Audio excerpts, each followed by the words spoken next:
یوم جمہوریہ کے موقع پر دل کی گہرائیوں سے مبارکباد دیتا ہوں اور یہ دعا کرتا ہوں کہ جن مجاہدین نے ہندوستان کی آزادی کے لیے اپنے خون بہائے ہیں، اللہ تعالیٰ انہیں جزائے خیر فرمائے، انہیں قوت میں بدلہ عطا فرمائے۔ مجاہدین نے اس ارادے سے جمہوری نظام کو قائم کیا، ان کے جذبے کا قبول فرما کر ان کے ارادے کو مکمل فرمائے۔ معزز سامعین، آج جو ہم ہندوستان میں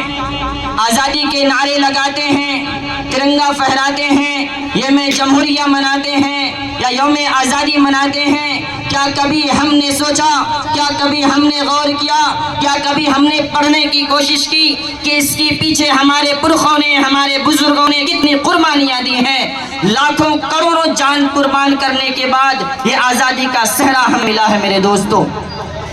یہ انگریز تن کے گورے من کے کالے ہندوستان میں تجارت کے غرض سے آئے، لیکن ہندوستان کی خوشحالی سرسبز و شادابی کو دیکھ کر ان کے دل میں میرے دوستو الگ ارادہ، دل ہندوستان پر قبضہ کرنے کا ارادہ، دل ہندوستان پر تجارتی برانچ اور شاخیں بڑھائیں گے، اپنی تجارتی کے ساتھ ہم کو بھی لالچ دیے ہندوستان قبضہ کرنے کی، ہندوستان کو برباد کرنے کی کوشش کی، ہمارے ماؤں بہنوں کی عزتوں کو لوٹنے کی کوشش کی۔ ان ناقصوں اور سازشوں کو سب سے پہلے ہمارے اکابر علماء کرام نے سمجھ کر ان کے خلاف جہاد کا فتویٰ دیا۔ تقریباً 200 سال کی مسلسل جد و جہد اور لڑائی کے بعد یہ آزادی ہمیں ملی، جائیں گئی قربانی لی گئی ہیں، عزتیں دی ہیں، ہمارے مساجد و مدارس کو توڑا گیا ہے، علماء کرام کو پھانسی کے پھندوں پر چڑھایا گیا ہے۔ انگریز مورخ خود لکھتا ہے کہ دہلی کے چاندنی چوک سے لے کر خیبر تک بھی درخت ایسا نہیں تھا کہ جس پر علماء کرام کے گردن نہ لٹک رہے ہو۔ اس مورخ خود کہتا ہے کہ ہمارے میں جب خیمے کے اندر آیا تو جلنے دار کے جلنے بو آ رہی تھی، جب خیمے سے باہر نکل کر کے دیکھا تو وہاں دیکھا کہ 40 علماء کرام کو ننگا کر کے کھولتے ہوئے تیل کے کڑھائی میں ڈال دیا گیا ہے۔ اسی طرح 40 علماء کرام کو باہر کھڑا کر کے رکھا ہے اور ان سے صرف یہ کہہ رہا ہے کہ تم یہ قبول کر لو کہ ہم 1857 کی جنگ آزادی میں شریک نہیں تھے، تم کو چھوڑ دیا جائے گا۔ لیکن میرے دوستو، ان مجاہدین نے جنگ آزادی کسی دنیاوی غرض کے لیے نہیں لڑی تھی، بلکہ آنے والے مستقبل کے لیے، ہمارے لیے آزادی لڑی تھی، اللہ تعالیٰ کی رضا کے لیے لڑی تھی۔ انہوں نے تو کھولتے ہوئے تیل میں اپنے آپ کو جلانا پسند نہیں کیا، اپنی جان کی بچانے کے لیے اسی بات کو قبول نہیں کیا۔ 1857 کی جنگ آزادی جو شاملی کی میدان میں لڑی گئی تھی، جہاں ہمارے اکابرین بزرگان دین نے اس کی کمان کو سنبھالا تھا، وہاں 2 لاکھ مسلمان شہید ہوئے تھے، صرف 51,000 علماء کرام کو شہید کیا گیا تھا۔ انگریز مورخ خود لکھتا ہے میرے دوستو